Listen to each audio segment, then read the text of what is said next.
Viral siswa SD pakai payung saat belajar di sekolah. Hujan kebocoran kalau panas seperti dipanggang.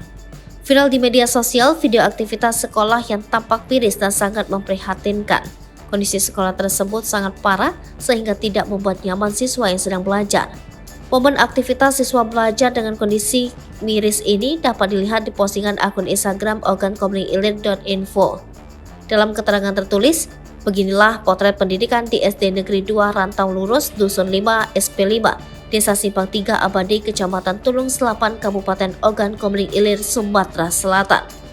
Semoga tergerak pihak-pihak berwenang untuk meninjau kondisi sekolah tersebut. Kalau hujan kebocoran, kalau panas seperti dipanggang, lantai beralaskan tanah.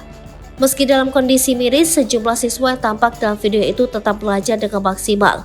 Pada saat itu, kondisi sedang hujan dan siswa di dalam kelas tersebut pun mendadak dibuat kerepotan. Sejumlah siswa terpaksa pindah-pindah posisi lantaran air hujan bocor masuk ke ruang kelas, atap sekolahnya rusak. Bahkan ada siswa yang terpaksa pakai payung saat belajar di dalam kelas lantaran guyuran hujan terus menetes masuk ke dalam kelas. Belum lagi lantai sekolah yang cuma berlantaikan tanah, sehingga kondisi lantai sekolah basah dan becek. Para siswa pun dibuat hati-hati agar tidak terpleset atau jatuh. Sekilas tampak bangunan sekolah itu memang sama sekali tidak layak. Meskipun meja dan kursi sekolah terlihat layak, namun tidak untuk bangunan utuhnya. Dinding sekolah terlihat cuma susunan seng sama seperti atapnya.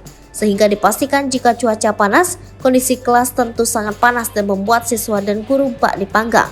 Dari informasi dihimpun, kondisi sekolah yang sangat memprihatinkan ini sudah 8 bulan lebih lamanya.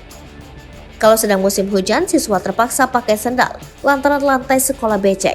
Bahkan ada yang tergenang air dan membuat warga sekitar juga ikut membantu mengurasi genangan air hujan di dalam kelas. Pihak sekolah membenarkan kondisi sekolahnya seperti itu. Siswa belajar dengan kondisi memprihatinkan. Pihaknya sudah sering menyampaikan kondisi ini ke Dinas Pendidikan Oki agar mendapat bantuan. Namun belum ada realisasinya, begitu juga dengan pihak DPRD Oki. Namun pastinya semua siswa SD itu tetap semangat belajar dengan kondisi apapun meskipun bangunan sekolahnya memang sangat memprihatinkan.